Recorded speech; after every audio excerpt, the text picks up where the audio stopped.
anak-anak yang akan kali ini kita akan kembali seperti awal mulai peralihan. Jadi mereka akan ada kelas kembali ya, karena sebelumnya selama pandemi itu mereka Zoom setiap hari Rabu dan mereka ada di sini, dan mulai minggu ini dan seterusnya peralihan kita akan kembali lagi untuk mereka boleh punya kelas khusus dengan materi yang khusus, pengajar yang khusus untuk setiap mereka. Begitu. Kita berdoa, mereka boleh bangkit berdiri aja. Ya, kita doakan dari sini yang akan boleh all the youth, I think, the teenager, pretty boys and girls. Alright. Oke, mari saudara kita angkat tangan kita berdoa buat mereka. Bapak, kami berdoa di dalam nama Tuhan Yesus buat setiap anak-anak ini, biar mereka boleh memiliki hati yang siap untuk firman Tuhan, mereka boleh memiliki hati yang terbuka untuk firman Tuhan, sehingga firman-Mu itu ketika ditabur itu boleh jatuh di tanah yang subur dan menjadi sebuah fondasi yang kuat, menjadi benih yang baik yang boleh bertumbuh dalam kehidupan anak-anak ini, yang boleh menginspirasi, yang boleh menjadi sebuah prinsip dan fondasi yang kuat dalam kehidupan setiap mereka, Bapak. Kami percaya ada pekerjaan Roh Kudus di tempat ini, dan ada pekerjaan Roh Kudus juga di tempat di mana mereka akan belajar nanti, dan berkat Tuhan juga mengalir lewat setiap pengajar yang ada. Di dalam nama Tuhan Yesus kami berdoa dan mengucap syukur. Haleluya. Amin. Amin. Amin. Oke, silahkan boleh ke bawah. Kalau dilihat juga yang anak-anak kecil juga memang ya ada kelas sendiri ya buat setiap mereka. Oke. Alright.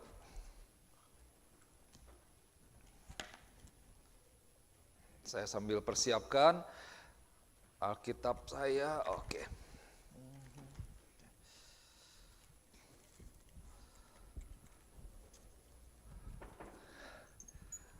Oke. Saudara dikasih Tuhan, sore hari ini saya mau sampaikan satu firman Tuhan yang saya beri judul seperti ini, yaitu The Determination of Shadrach, Meshach, and Abednego. Kalau kita lihat arti daripada determination itu, ini biar nanti lebih gampang ya, itu artinya sebuah tekad atau sebuah kebulatan hati atau ketetapan hati. Jadi tiga orang ini merupakan orang yang luar biasa yang dicatat di dalam Alkitab. Kalau kita mau belajar tentang yang namanya tekad, tentang kebulatan hati, bagaimana mengikut Tuhan, kita bisa belajar dari orang-orang ini. Nah, ini kalau saudara lihat di sini ada di dalam kurung yaitu determination part 3, karena ini merupakan tiga di mana di Sergi sebelumnya sempat sampaikan tentang tema ini, tentang determination di Boston, dan tadi pagi saya ke Boston, saya sampaikan firman Tuhan ini. Jadi bagian ketiga yang menjadi satu pengajaran yang bersambung ya. Kalau saudara mau lihat, saya encourage untuk lihat, ada di YouTube channel kita di NECBC TV YouTube, yaitu tentang determination ini, di mana 2 minggu sebelumnya kita belajar tentang ketetapan hati ini dari satu orang yang bernama Paulus, seorang rasul yang luar biasa, dan kali ini kita akan belajar dari 3 orang ini. Nah, seperti yang saya lihat tadi worship leader sampaikan bahwa ini terlepas dari tadi dari kemarin tuh udah ada notifikasi ya bahwa akan ada badai katanya. Tapi ya puji Tuhan ternyata dikurangi warningnya itu dari hurricane diturunkan jadi tropical storm. Tapi masih tetap aja deg-degan juga ya. Itu, tapi saudara yang ada di tempat ini berarti engkau memiliki kebulatan hati untuk berkumpul, untuk memuji Tuhan, menyembah Tuhan sama-sama. So kudos, luar biasa. Dan buat saudara yang di rumah juga yang mendengarkan, engkau juga berarti memiliki sebuah kebulatan hati, tekad untuk mendengarkan firman Tuhan. Nah, ini yang akan kita belajar supaya kita boleh terus semakin kuat di dalam pemahaman kita, di dalam iman kita, di dalam kita mengikut Tuhan. Nah, kalau saudara ada Alkitab atau di handphone boleh, silahkan atau mari kita buka sama-sama Alkitab kita dari kitab Daniel. Saya bawa Alkitab buku saya juga karena lebih gampang dan lebih cepat untuk dari satu ayat ke ayat berikutnya. Kita akan lihat firman Tuhan ini. Nah, saya akan cerita tentang sedikit tentang background atau cerita singkat tentang Shadrach, Meshach, dan Abednego. Jadi saudara yang kasih Tuhan, Ada seorang raja yang namanya itu Raja Nebukadnezar. Dan ini Nebukadnezar ini, cerita Nebukadnezar ini terjadi kira-kira sekitar 600 tahun sebelum Yesus dilahirkan. Dia adalah seorang raja daripada Babilonia, di mana suatu saat Raja Nebukadnezar itu dia mengepung Yerusalem dan dia mengambil alih, kemudian dia mengambil tawanan-tawanan dan dia pilih tawanannya, yaitu orang-orang yang pintar, orang-orang yang luar biasa, orang-orang yang paling berhikmat. Dan di antaranya kalau kita lihat di dalam kitab Daniel pasal yang pertama di ayat yang ke-6, di situ ditulis di antara mereka itu ada juga beberapa orang Yehuda, yakni Daniel, Hananya, Misael, dan Azaria. Jadi ini adalah orang-orang yang exceptionally wise, kalau dibilang. Jadi berhikmat sekali. Mereka orang-orang yang benar-benar pintar, orang-orang yang berbeda gitu ya. Jadi orang pintar, orang yang berhikmat, orang yang luar biasa. Kalau orang Indo bilang mungkin ini bukan kaleng-kaleng nih kayaknya. Jadi emang berkualitas lah orangnya. Mungkin kalau perusahaan-perusahaan gitu mau cari ini kayaknya udah diambil duluan. Karena Raja Nebukadnezar pun pada akhirnya memilih orang-orang ini untuk dibawa menjadi bagian daripada dibawa ke tanah mereka. Nah, kemudian mereka mendapat kemuliaan di dalam pemerintahan Raja Nebukadnezar. Dan pada waktu mereka di pengasingan ini berarti mereka kan dibawa ya. Berarti mereka sebenarnya mereka sebagai tawanan atau diasingkan. Dan waktu mereka diasingkan, mereka ada di Babylon, nama mereka itu dirubah. Jadi namanya dirubah oleh pemerintahan Raja Nebukadnezar. Daniel itu dirubah menjadi namanya Belsazar. Ya, Daniel menjadi Belsazar. Kemudian kalau yang berikutnya ada Hananya, Misael, dan Azaria, itu dirubah namanya jadi Sadrak, Mesak, dan Abednego. Jadi Hananya itu diganti jadi Sadrak, kemudian Misael jadi Mesak, kemudian Azaria jadi Abednego. Begitu. Nama ini memiliki arti masing-masing. Kalau kita pelajari lagi ini luar biasa. Tapi intinya Daniel ini dia diberikan sebuah kekuasaan untuk memerintah provinsi Babilonia. Jadi kasih kekuasaan, kalau dibilang provinsi berarti dia jadi gubernur ya, kira-kira seperti itu. Dia kira-kira seperti itu. Dan kemudian karena permintaan Daniel, akhirnya Sadrak, Mesak, dan Abednego ini mereka dijadikan asistennya dan mereka yang memerintah daerah Babylon ini. Sementara Daniel sendiri dia tinggal di istana. Nah, saudara yang kasih Tuhan, saya percaya saudara pernah mendengar cerita ini. Jadi raja kemudian dia memiliki sebuah patung nih. Dia membangun sebuah patung emas, patung yang luar biasa, yang megah, yang tinggi untuk disembah oleh orang-orang. Ini diperkirakan si patung ini sekitar 32 meter. Jadi lumayan tinggi ya, 32 meter atau sekitar 105 kaki, 105 feet. Kalau saudara pernah ke Liberty, itu 32 meter itu kira-kira dari kakinya, tidak termasuk dengan dasarnya, dari kaki sampai kepala. Nah kalau dihitung sampai tingginya memang lebih tinggi lagi kalau sampai si tangannya. Tapi kira-kira tingginya dari kaki sampai kepalanya si Liberty gitu. Cuman berkurang sedikit lah, kira-kira seperti itu. Jadi lumayan tinggi ya. Wah, emas gitu, luar biasa kelihatannya, begitu megah. Dan kemudian raja memerintahkan bahwa semua orang dari segala bangsa, kalau saudara lihat di Alkitab, dari segala bangsa, all nations, all languages, semuanya harus menyembah patung ini, harus tunduk kepada patung ketika mereka mendengar bunyi-bunyian. Nah, ini bunyi-bunyiannya juga macam-macam nih.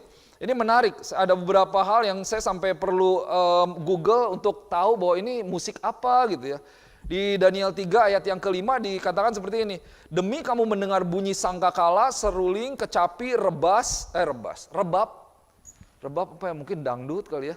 Gambus, kecapi kan, gambus, kecapi itu kan musik timur ya. Kayaknya bagus juga sih. Serdam, nah kan gak ngerti kan serdam apa tuh kan. Berarti mesti Google. Dan berbagai-bagai jenis bunyi-bunyian. Gitu, mungkin kaleng sapi kelencengan apa gitu, klakson mobil semuanya. Demi mendengar semuanya itu, maka haruslah kamu sujud menyembah patung yang telah didirikan Raja Nebukadnezar itu.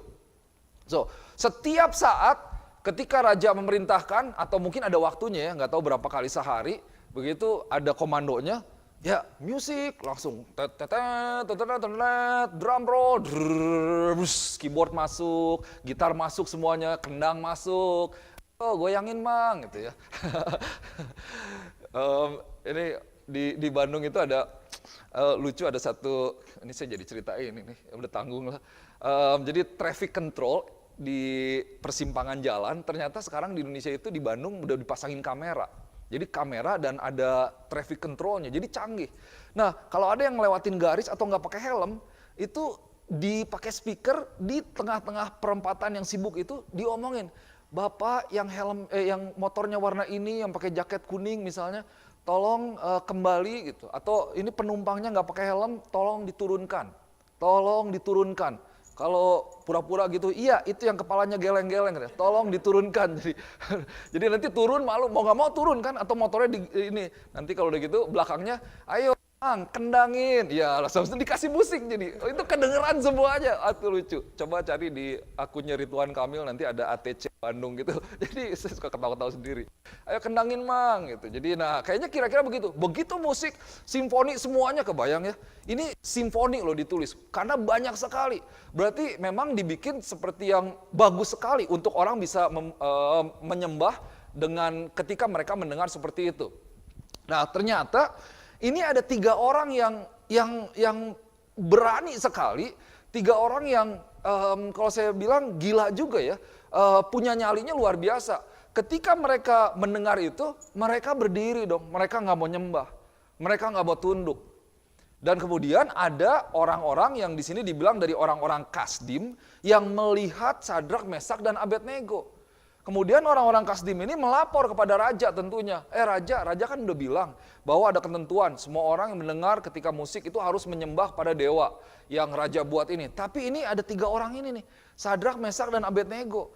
Mereka tidak mau sujud, mereka tidak mau menyembah patung yang raja buat. Wah, raja marah dong. Panggil, raja bilang. Sadrak, Mesak, Abednego panggil, bawa kepadaku. Kemudian raja tanya. Di ayat yang ke-14-15, di pasal yang ketiga, dikatakan seperti ini. Raja bilang begini, berkatalah Nebukadnezar kepada mereka, apakah benar hai Sadrak, Mesak, dan Abednego bahwa kamu tidak memuja dewaku dan tidak menyembah patung emas yang kudirikan itu? Ini saya lihat, raja ini sebenarnya dia sayang sama Sadrak, Mesak, dan Abednego. Karena dia terbukti lebih pintar daripada orang-orang sebelumnya. Saudara ingat ya ceritanya bahwa ketika mereka tidak makan daging dan semuanya. Mereka orang-orang luar biasa. Jadi raja dalam kemarahannya, dia tahu bahwa ini harus dihukum, tapi ya sayang juga. Nah, raja tanya, pertanyaannya kalau saudara perhatikan kalimat demi kalimatnya, raja lumayan baik nih. Raja lumayan baik, benar nggak? Kamu seperti ini, kamu tidak menyembah patung emas yang kudirikan itu. Ayat yang ke-15, sekarang jika kamu bersedia demi kamu mendengar bunyi sangkakala, seruling, kecapi, rebab, gambus, serdam, dan berbagai-bagai jenis bunyi-bunyian, sujudlah menyembah patung yang kubuat itu. Tetapi jika kamu tidak menyembah, kamu akan dicampakkan seketika itu juga ke dalam perapian yang menyala-nyala. Dan dewa manakah yang dapat melepaskan kamu dari dalam tanganku? Jadi raja kasih pilihan, masih baik. Sebenarnya harusnya udah jelas tuh, udah harus langsung dilempar. Tapi bilang oke deh, sekarang gini aja lah kita deal. Kalau denger nih musik mau dinyalain nih ya, itu musik nyala, kamu sujud sembah ya. Kalau kamu sujud sembah, udah beres, all set, begitu. Semuanya beres lah, kamu nggak akan dihukum. Oke. Nah, ini yang menarik. Tentang the determination of Sadrak, Mesak, and Abednego. Tekad bulat, ketetapan hati, kebulatan hati daripada Sadrak, Mesak, dan Abednego di dalam mereka menyembah Tuhan. Karena mereka tidak mau menyembah yang lain selain mereka menyembah Tuhan. Ayat yang ke-16, ayat yang ke-17 bisa kita lihat apa yang menjadi jawaban daripada Sadrak, Mesak, dan Abednego. Dia jawab seperti ini kepada raja. Lalu Sadrak, Mesak, dan Abednego menjawab Raja Nebukadnezar, tidak ada gunanya kami memberi jawab kepada tuanku dalam hal ini. Jika Allah kami yang kami puja sanggup melepaskan kami, maka ia akan melepaskan kami dari perapian yang menyala-nyala itu, dan dari dalam tanganmu, ia Raja. Wah, ini kalau saya bayangkan, ya saya suka bayangkan kalau lagi baca Alkitab itu ya, untuk kita bisa mengerti, kita bisa visualisasikan, kita bisa bayangkan. Saya bayangkan bagaimana ekspresi Raja waktu Raja marah, itu bagaimana Raja menahan nadanya seperti itu. Kemudian juga jawaban dari Sadrak, Mesak, dan Abednego. Ketika Raja tanya, mereka jawab nih. Ini kalau menurut saya dari New King James Version ini cukup casual. Mereka santai sekali. Dia bilang begini, "Oh Nebuchadnezzar, we have no need to answer you in this matter." Kalau orang Singapura kan bilang, "No need lah." Benar ya? No need lah. No. Udah jangan ngobrol tentang hal inilah. Udah jelas lah. Kita mah nggak akan menyembah raja daripada Tuanku, dewa Tuanku. Nggak akan kita tunduk menyembah situ. No need lah, nggak usah ngobrol gini. Ini, aduh, pakai ditanya segala lagi. Udah jelas kita nggak akan gini. Ya udah nggak usah ditanya, nggak usah dipikirin. Sebenarnya raja udah tahu lah jawaban kami. Seolah-olah seperti itu, begitu. Bahwa kami tidak akan menyembah dan kami tidak akan tunduk kepada patung yang raja buat. Sepertinya seolah-olah mereka nih nggak perlu waktu yang lama gitu. Jadi mereka nggak perlu diskusi dulu, misalnya, Sadrak, Mesak, Abednego, gimana nih kalau nggak mati nih kita? Api loh, tuh lihat, apinya udah terang banget gitu. Kompor meleduk aja kita udah ampun-ampunan gitu ya. Apalagi ini perapian yang menyala-nyala lagi. Perapian yang menyala-nyala, wah luar biasa. Saya belum pernah ngelihat ya perapian yang menyala-nyala itu. Pernah sih ngelihat di kalau orang lagi masak pizza gitu ya, enak, oven brick pizza. Wah, kenapa jadi bayangannya makanan gitu ya? Itu kan api yang menyala-nyala, kebayang nggak? Itu kalau saya lihat di Dover tuh ada orangnya aja udah keringetannya minta ampun tuh yang kerja di situ. Ini perapian menyala-nyala bukan di depannya, tapi dilemparin ke dalamnya, kebayang nggak? Wah itu panas sekali. Saudara ingat, saya bayangkan itu panas sekali, kenapa? Karena waktu India beberapa bulan lalu ya, waktu kasus COVID tinggi itu kan, saking tingginya sehingga kapasitas daripada krematorium itu tidak cukup. Sehingga orang itu pada akhirnya perlu dikremasi di lapangan parkir, atau di tengah-tengah jalan, mereka pakai kayu. Karena ternyata krematoriumnya itu dipakai sampai hampir sekitar pokoknya 20 jam lebih dalam satu hari. Dimana harusnya itu 1-2 udah gitu mesti didinginin dulu tuh. Nah karena dipakai berjam-jam setiap hari, lebih daripada 20 jam setiap hari karena banyaknya orang yang meninggal, akhirnya besi-besinya itu pada meleleh katanya. Gitu. Jadi maka dari itu mereka harus pakai, ya akhirnya nggak bisa dipakai, perlu di jalan atau di tempat parkir mereka bakar. Jadi saya bayangkan ini kira-kira seperti itu mungkin ya. Perapian yang menyala-nyala, waduh sepertinya panas sekali. Dan Sadrak, Mesak, dan Abednego itu dikatakan kalau kamu nggak sujud, kamu dilemparin ke sana. Tapi Sadrak, Mesak, Abednego dia jawab seperti itu. Oh enggak, kita nggak akan, udah nggak usah repot-repot lah. Dan akibat daripada itu, wah, raja yang tadi sebenarnya masih baik, masih tahan-tahan, masih menawarkan, oke lah, peace offering lah, sekarang sujud lah, kamu beres. Dia begitu marah, dia marah lagi. Dia langsung panggil prajurit, mungkin soldier, come on, bawa. Langsung saat itu juga, raja memerintahkan untuk perapian itu dipanaskan 7 kali lipat. Waduh, saudara bisa bayangkan nggak? Itu oven brick pizza aja panasnya udah minta ampun gitu ya. Belum perapian yang menyala-nyala. Burning fiery furnace. Dan ini bukan hanya itu, dipanasin 7 kali lipat lagi. Waduh, sampai orang-orang yang membawa Sadrak, Mesak, dan Abednego aja belum nyampe udah mati duluan. Bener gak? Ya gimana gak mati, oven brick pizza aja udah kayaknya panasnya minta ampun gitu. Orang yang mati juga. Akhirnya mereka dimasukkan ke sana, tapi kita tahu ceritanya bahwa karena ada Tuhan yang menolong, mereka baik-baik aja ya. Nah mari kita belajar sesuatu dari firman ini. Dari apa yang Sadrak, Mesak, Abednego katakan, bagaimana tekad mereka, bagaimana kebulatan hati mereka di dalam mengikut Tuhan. Yang pertama, mereka ini punya sebuah keyakinan. Mereka punya sebuah keyakinan, mereka punya sebuah kepercayaan yang kuat di dalam diri mereka. Bahwa yang pertama, God is able to deliver them. So Tuhan itu mampu untuk melepaskan mereka.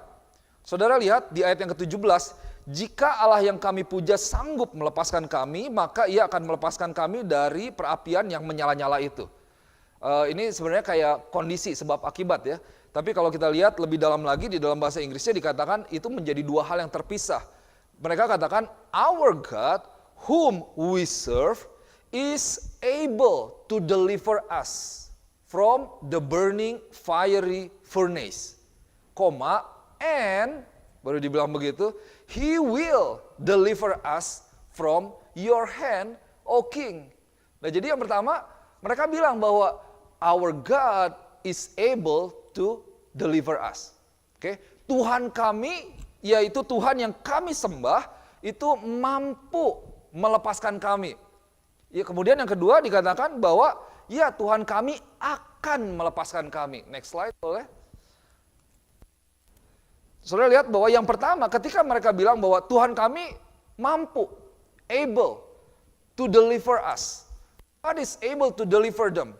God is able to deliver every one of us. Jadi mereka melihat dari kacamata yang supranatural. Mereka percaya kepada kekuatan, kemampuan supernatural yang daripada Tuhan terlepas daripada atau mengatasi segala kemampuan manusia. Tadi kan Raja bilang kan bahwa coba dewa mana yang bisa melepaskan kamu dari tanganku. Kulemparkan ke perapian, gak ada yang bisa.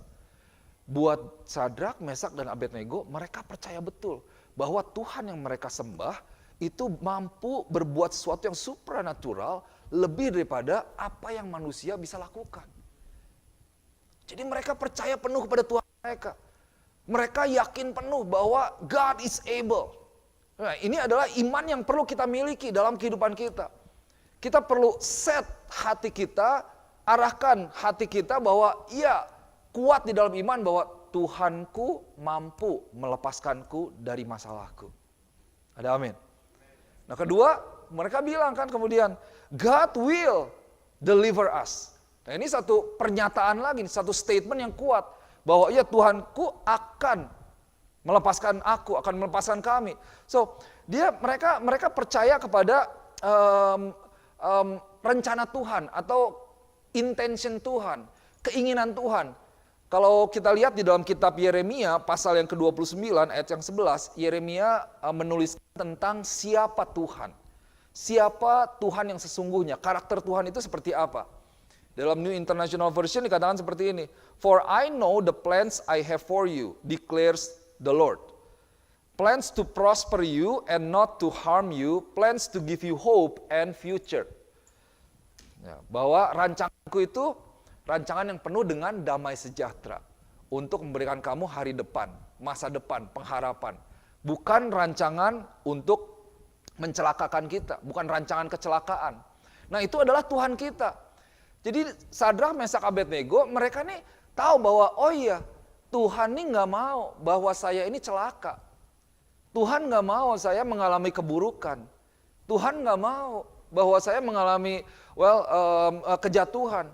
Jadi kami tahu bahwa Tuhan mampu, kemudian Tuhan mau. Nah, saudara teguh nggak? Saudara percaya dengan dua hal ini? Ada amin? So, coba kita katakan sama-sama. Katakan dengan saya, Tuhan mampu. Kemudian Tuhan mau. Oke. Nah, yang ketiga, Sadrak, Mesak, Abednego, mereka punya sebuah keyakinan bahwa God is sovereign. God is sovereign itu artinya apa? Bahwa Tuhan itu berdaulat. Ya. Tuhan itu berdaulat, berarti segala sesuatu itu ada di dalam tangannya Tuhan, di dalam kuasa Tuhan, di dalam kehendak Tuhan. Dan Tuhan mengetahui masa dan waktu kapan yang terbaik. Dan semuanya itu apa ya? God's freedom. Gitu. God's freedom in grace and in everything. Karena Tuhan tahu semuanya. Tuhan tahu yang terbaik, bagian kita yaitu untuk berserah kepada Tuhan. Kenapa? Karena kita lihat seperti ini, di ayat yang ke-18. Oke. Ini kalau saudara yang dikasih Tuhan, ayat 18 bilang begini. Daniel pasal yang ketiga ya. Tetapi seandainya tidak, Hendaklah tuanku mengetahui ya raja, bahwa kami tidak akan memuja dewa tuanku dan tidak akan menyembah patung emas yang kudirikan itu.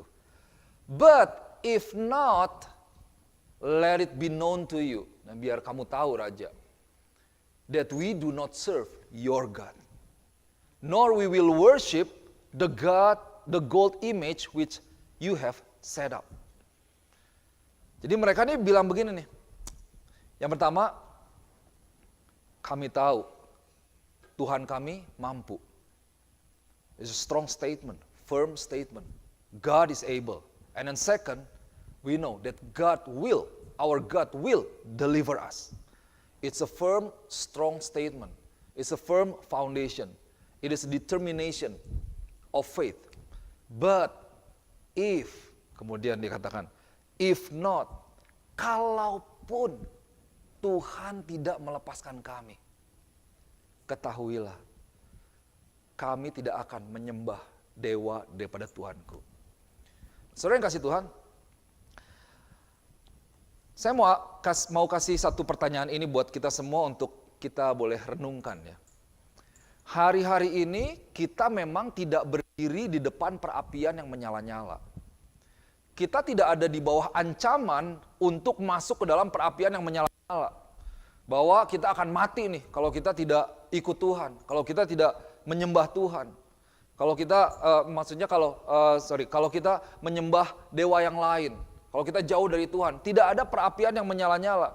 Tetapi kita tahu bahwa tetap kita mengalami yang namanya masalah, pergumulan, kesusahan, kesulitan gitu. Terlebih dengan pandemi ini ya, ada masalah yang mungkin gampang, tapi ada yang memang benar-benar susah, benar-benar sulit.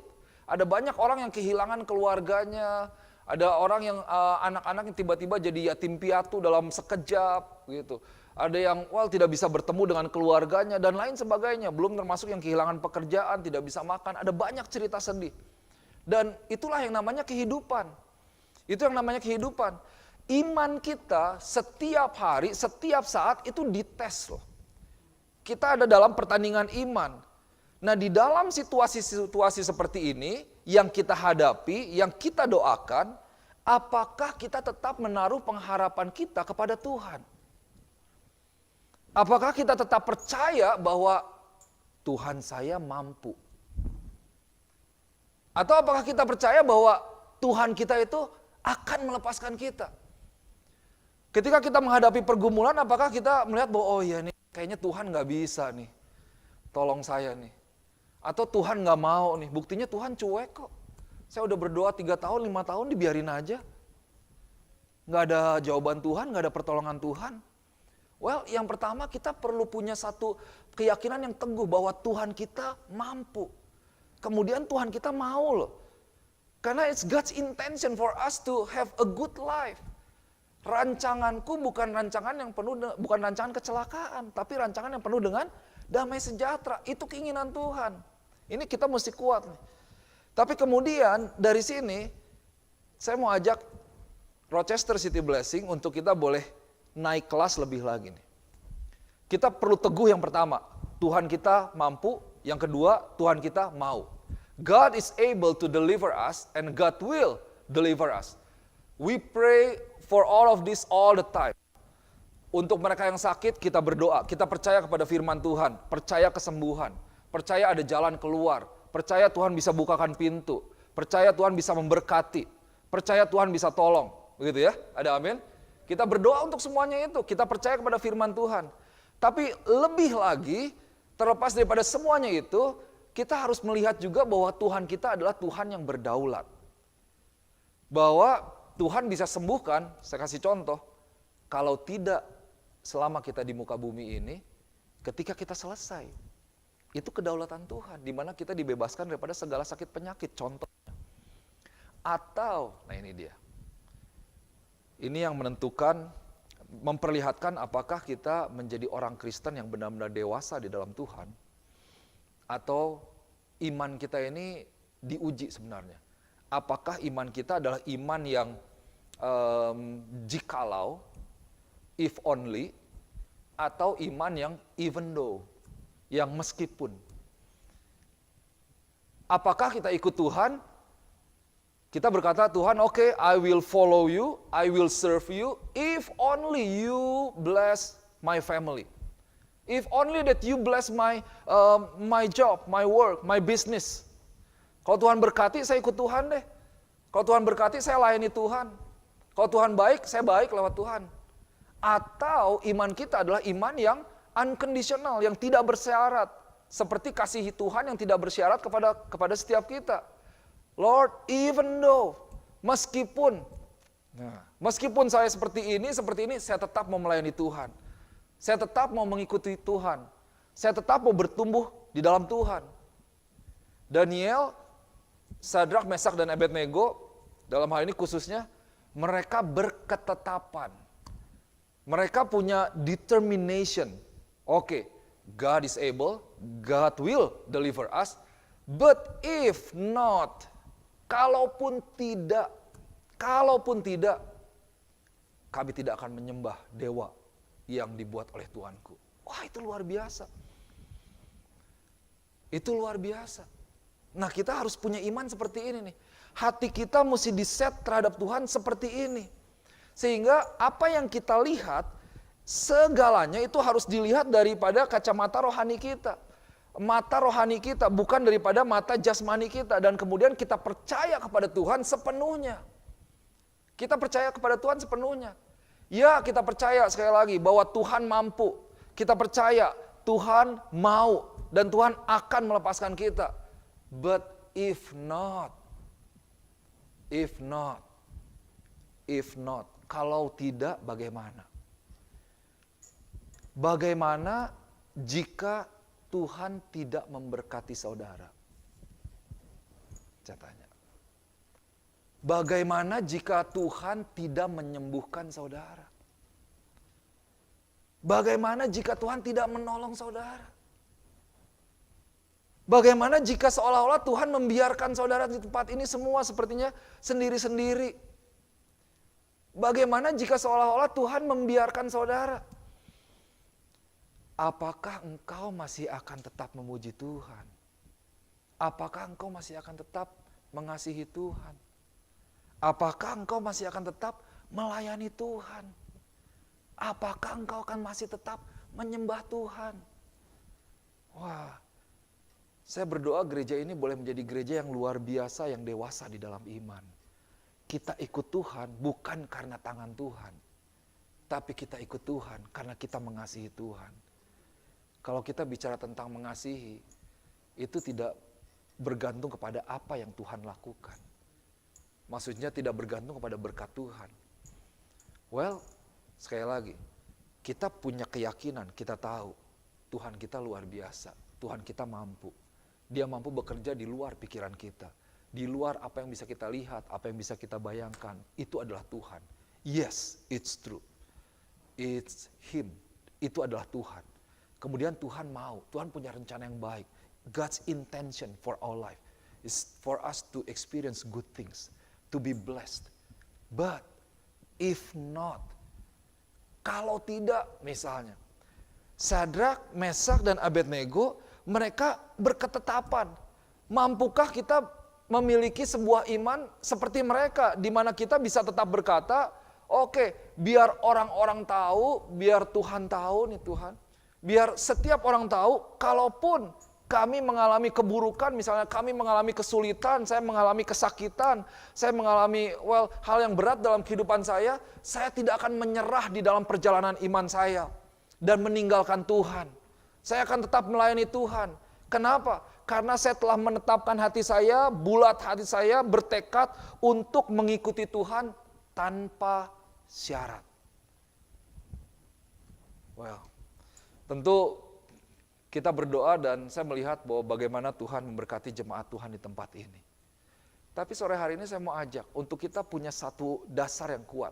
Bahwa apa yang kita lakukan sekarang itu bukan berdasarkan situasi atau kondisi. Engkau mungkin ketika engkau diberkati senang, engkau bisa melayani Tuhan, gitu ya, puji Tuhan. Tapi bagaimana ketika engkau mengalami hal-hal yang buruk, yang tidak diinginkan, yang tidak dibayangkan sebelumnya? Masihkah engkau melayani Tuhan? Atau banyak kali kita meninggalkan Tuhan. Terlebih kita menyalahkan Tuhan. Ketika kita mengalami hal-hal seperti itu, seolah-olah Tuhan jahat dalam hidup kita. So, let's learn about determination. Tekad itu berarti determination is the ability to make difficult decisions and accomplish God's goal based on the truth of the words of God. Determination itu berarti kita mengambil keputusan nih di awal. Kita mengambil keputusan di awal, bahkan keputusan yang sulit mungkin, dan terus menggenapi rencana Tuhan sesuai dengan apa yang firman Tuhan katakan. Terlepas daripada kemungkinan-kemungkinan, tantangan-tantangan yang kemungkinan akan kita hadapi di hari-hari yang depan. Di masa-masa yang akan datang. Kemudian, determination, kebulatan hati itu, kebulatan tekad itu adalah kita set diri kita sendiri untuk kita boleh terus mengejar Tuhan. Terus mengejar Tuhan dan membiarkan diri kita untuk tidak diganggu oleh hal apapun dan tidak menjadi jatuh oleh hal apapun. Karena kita set mata kita untuk kita mengikuti Tuhan. Buat Sadrak, Mesak, dan Abednego, mereka belum dimasukkan nih kepada perapian yang panas. Tapi ketika mereka mendengar perkataan raja, mereka udah ngomong duluan. Mereka udah menetapkan hati mereka. Mereka membulatkan hati mereka. Mereka bertekad, raja, Tuhan bisa, Tuhan mau. Tapi kalaupun tidak, ketahuilah raja. They make a very bold statement. Ini either crazy gitu ya, gila atau habis minum apa, mabok kali. Atau memang benar-benar punya tekad yang kuat untuk mengikuti Tuhan. Karena mereka bilang, kalaupun Tuhan tidak menolong kami, wah ini statement yang luar biasa nih. Kami tidak akan menyembah. Dengan kata lain, kalaupun kami mati di dalam perapian itu, kami tahu Tuhan tetap mengasihi kami. Bukan berarti Tuhan tidak ada, bukan berarti Tuhan tidak mampu, bukan berarti Tuhan tidak mau. Tapi itu adalah kedaulatan Tuhan, bagian Tuhan. Bagian saya adalah setia mengikut Tuhan dan melayani Tuhan. Kalau saya harus mati, saya akan mati untuk Tuhan. Tapi yang pasti tidak akan pernah dalam kehidupan kami menyerah di dalam iman kami dan menyembah dewa yang Tuhanku buat. Wah, luar biasa. Saudara yang kasih Tuhan, Yosua pasal 23 ayat yang ke-6, saya buka bahasa Indonesianya. Kitab Yosua pasal yang ke-23 ayat yang ke-6, di situ ada bahasa Inggrisnya ya, dari Amplified Bible. Firman Tuhan katakan seperti ini. Kuatkanlah benar-benar hatimu dalam memelihara dan melakukan segala yang tertulis dalam kitab hukum Musa, supaya kamu jangan menyimpang ke kanan atau ke kiri. Be steadfast and very determined to keep and to do everything that is written in the book of the law of Moses.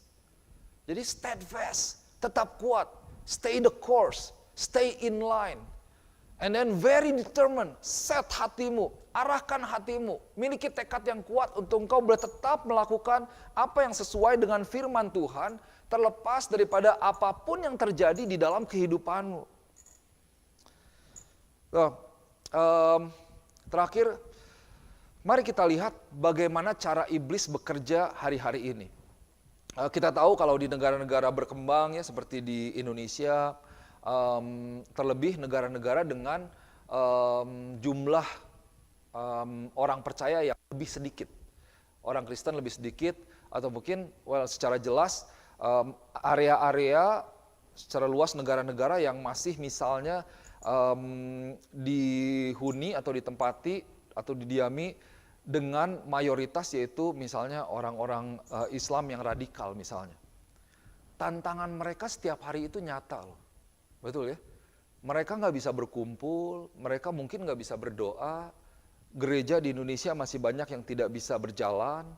Saya ingat bahkan dari awal-awal persekutuan aja tahun 86, 89 gitu, lagi persekutuan itu dilemparin batu lah di ruangan, nanti dipakein diganggu seperti itu.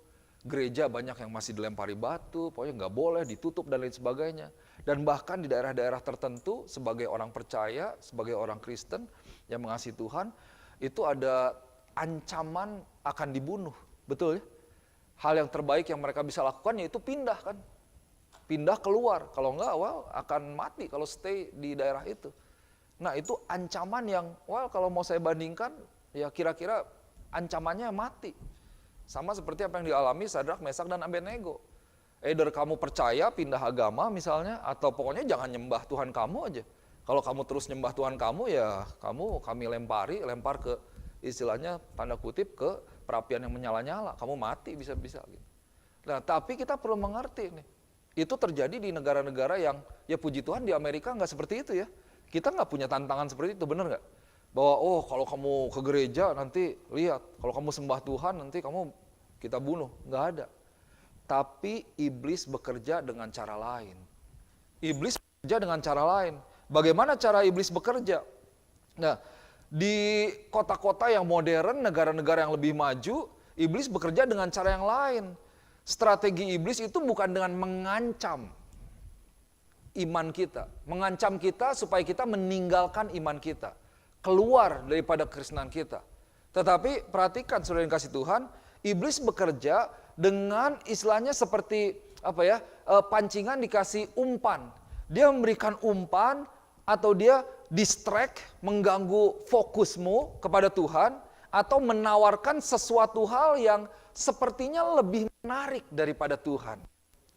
Sepertinya lebih signifikan daripada Tuhan, lebih berarti daripada Tuhan. Wah, kayaknya daripada hadir di gereja 2 jam setiap hari Minggu, gitu kayaknya mending kita melakukan satu hal yang lain aja deh kayaknya. Daripada carousel, daripada doa, ngapain lah. Mending melakukan hal yang lain. Mungkin melakukan hal yang lain bisa dapat duit malah. Bisa kerja. Gitu. Atau ya daripada berdoa, menyembah Tuhan ya mending nonton ya, kayaknya capek juga ya ngapain berdoa, baca firman Tuhan. Atau generasi ini bisa jadi yang mempengaruhi kita juga, ini generasi bukan berarti anak-anak muda ya. Kita seolah-olah ditarik dari kesibukan yang sehari-hari sudah kita miliki, sehingga kita nggak berdoa lagi, kita nggak baca firman Tuhan lagi. Kayaknya nonton film deh, kayaknya pergi jalan-jalan deh. Kayaknya pokoknya menghibur diri kita sendiri. Pada akhirnya kita ditarik dari sesuatu hal yang sepertinya lebih berarti, lebih berharga, padahal itu membawa kita jauh daripada Tuhan tanpa sadar. Semakin lama iman kita semakin lemah, semakin lemah, semakin lemah. Kita nggak punya kekuatan. Kenapa? Karena dasar kita sudah digoncangkan. Set daripada hati kita, our determination, tekad kita udah nggak bulat lagi. Sudah tidak bold lagi. Sudah tidak kuat lagi dalam mengikuti Tuhan. Kita dengan gampang kok misalnya meninggalkan ibadah kita. Jangankan kalau ada masalah. Bisa jadi ya udah kita meninggalkan Tuhan itu ya sangat wajar mungkin. Maka dari itu sore hari ini kita belajar, kita mesti punya tekad yang kuat dalam mengikuti Tuhan. Kita perlu membulatkan hati kita untuk terus bertumbuh di dalam Tuhan. Puji Tuhan loh, kita tidak mengalami kita tidak mengalami tantangan atau ancaman seperti dimasukkan istilahnya ya. Ancaman kematian. Tapi hati-hati, iblis bekerja dengan cara lain pada hari-hari ini di tempat ini. Alkitab mengajarkan kita, firman Tuhan mengajarkan untuk kita boleh punya sebuah fondasi yang kuat. Dalam kitab Matius ya. Apakah engkau membangun kehidupanmu di atas dasar yang lemah, yaitu pasir? Engkau membangun rumahmu di atas pasir? Atau engkau membangun rumahmu di atas batu karang yang teguh? Kenapa? Angin akan tetap ada. Badai akan tetap ada, hujan akan tetap ada. Dan semuanya itu akan menentukan apakah fondasi daripada kehidupanmu itu adalah fondasi yang kuat. Fondasi seperti apa yang kau hadapi. Tadi pagi saya ke Boston. Karena sebelumnya juga udah ini Governor Baker, ini issue warning. Gimana ya, perhatiin. Tapi ya udah deh, membulatkan hati aja, bertekad aja. Pokoknya pagi-pagi ke Boston saya. Ya karena memang ada pelayanan, saya membulatkan hati. Udah jalan apapun yang terjadi. Kecuali ada satu hal yang memberhentikan. Ya tentu dengan hikmat Tuhan ya, melihat juga. Kalaupun harus berhenti di tengah jalan karena tiba-tiba ada hurricane, ya berhenti juga. Bukan berarti diterobos gitu maksudnya. Tapi jangan sampai kita mengikut Tuhan, itu pada akhirnya berdasarkan convenience. Nah ini dia nih. Kita bisa tanya diri kita sendiri. Kalau saya tidak melakukan ini, apakah karena memang saya tidak bisa? Atau sebenarnya saya nggak mau? Atau ya malas aja lah? Atau mending di rumah aja deh? Engkau yang tahu jawabannya itu sendiri. So, apa yang menjadi fondasi dalam kehidupanmu?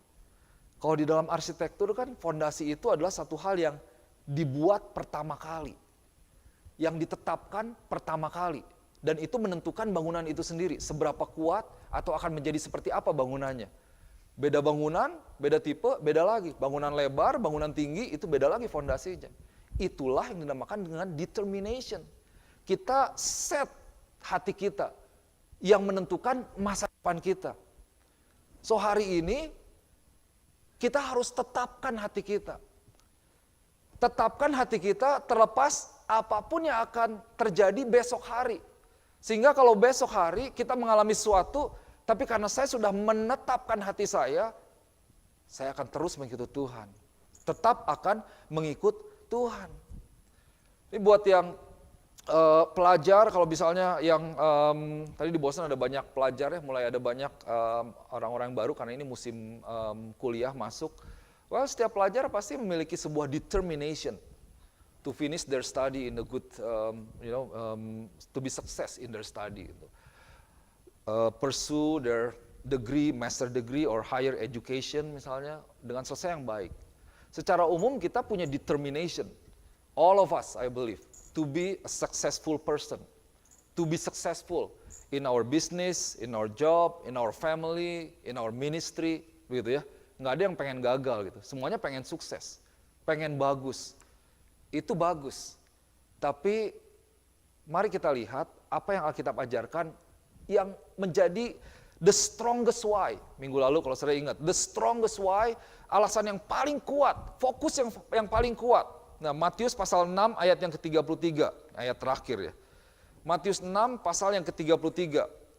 Firman Tuhan katakan seperti ini, di depan ada bahasa Inggrisnya. Matius 6 ayat 33 dikatakan begini. But seek first the kingdom of God and His righteousness. And all these things will be added to you. Carilah dahulu kerajaan Allah dan kebenarannya. Maka semuanya itu akan ditambahkan kepadamu. Ini kita sering dengar. Maksudnya seek first itu seperti apa? It means you aim, focus, set your heart on God. Tetapkan hatimu, buatkan hatimu di awal saat ini kepada Tuhan. Fokus kepada Tuhan. Seek first, focus on God. Cari, tetapkan untuk mengikuti Tuhan. Pokoknya saya menetapkan untuk mengikut Tuhan, melayani Tuhan di dalam kehidupanku. Di atas segalanya. Gitu. Mari kita punya determination, kita membulatkan kita untuk mengejar Tuhan, untuk memiliki hubungan yang semakin dalam di dalam Tuhan, untuk kita boleh terus setia terhadap Tuhan, hari ini, besok, today, tomorrow, and whatever tomorrow will be. Whatever will happen tomorrow, I will continue to follow God, to grow in God, and then to serve God in my life. Itu yang harus kita miliki. That's determination. So, apapun yang terjadi, kita membulatkan hati kita untuk mengikuti Tuhan. So, saudara yang kasih Tuhan, that's the determination of Shadrach, Meshach, and Abednego. Okay. Ini satu pengertian yang kita berdoa, Roh Kudus boleh tolong kita ya. Bukan berarti kita menurunkan Tuhan loh. Saudara baca lagi, saudara renungkan lagi. God is able to deliver us. We are firm in that. I am a firm believer. I pray for that. And God will deliver us. Saya berdoa Tuhan yang akan menyembuhkan, menolong, memberkati.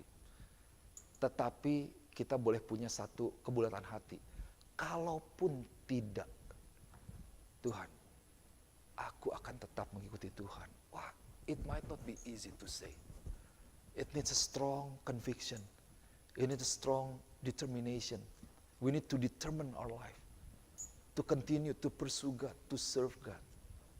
Sehingga apapun yang terjadi, karena semuanya itu kita melayani Tuhan bukan karena apa yang kita harapkan dari Tuhan, betul ya?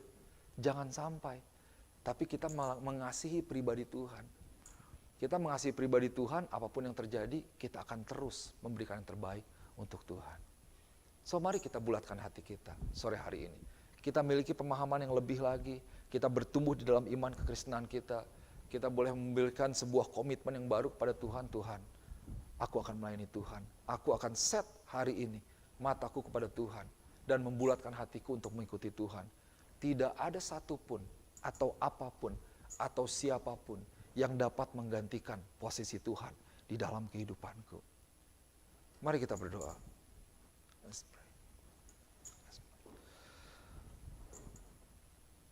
Bapa yang baik, hamba-Mu berdoa Tuhan. Roh Kudus yang boleh menolong setiap kami Tuhan. Untuk kami boleh terus bertumbuh di dalam Tuhan. Untuk kami boleh memiliki sebuah keteguhan hati, kebulatan hati, seperti kebulatan hati yang dimiliki oleh Sadrak, Mesak, dan Abednego. Kami percaya akan pertolongan Tuhan. Kami percaya ada Tuhan yang mampu bekerja di luar pikiran kami, menyediakan lebih daripada apa yang bisa kami bayangkan, lebih daripada apa yang kami bisa pikirkan. Dan kami melihat Tuhan, sepanjang kehidupan kami ada banyak terobosan, ada banyak mujizat yang Tuhan lakukan dalam kehidupan kami atau dalam kehidupan banyak daripada anak-anak Tuhan. Kami menyaksikan kebaikan Tuhan, kemurahan Tuhan itu tidak pernah habis Tuhan. Kami mengucap syukur untuk itu. Itu boleh membuktikan bahwa kami memiliki dan melayani Allah yang hidup di dalam hidup kami Tuhan. Engkau adalah Allah yang luar biasa. Engkau memiliki rencana yang baik buat setiap kami. Berdoa dalam nama Tuhan Yesus, kami boleh terus menaruh iman kami kepada Tuhan. Kami tidak berharap kepada hal-hal yang lain, tapi kami berharap terus kepada Tuhan yang hidup, Yesus Kristus. Bapa berdoa, di samping itu juga, biar kami juga boleh terus bertumbuh, kami boleh menjadi pribadi-pribadi yang dewasa. Kami menjadi anak-anak Tuhan yang boleh dewasa, yang boleh memiliki mental yang luar biasa Tuhan. Seperti apa yang Sadrak, Mesak, dan Abednego katakan. Apapun yang terjadi, kami tidak akan meninggalkan Tuhan. Kami akan mengikuti Tuhan, kami akan melayani Tuhan, kami terus akan mendedikasikan diri kami untuk Engkau Tuhan. Bapak berdoa, Tuhan boleh tolong setiap jemaat Tuhan di tempat ini. Biar di dalam kehidupan mereka, lewat kehidupan mereka, Engkau boleh pakai jemaat Tuhan, gereja Tuhan, untuk boleh menjadi saksi Tuhan. Boleh menyaksikan Yesus yang hidup Tuhan. Dan biar boleh ada mujizat. Kami tahu bahwa ketika kami mengikuti Tuhan, ada pembelaan Tuhan di sana.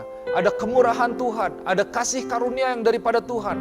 Boleh terjadi dalam kehidupan setiap jemaat Tuhan. Kami tahu bahwa Tuhan tidak membiarkan anak-anaknya sendiri.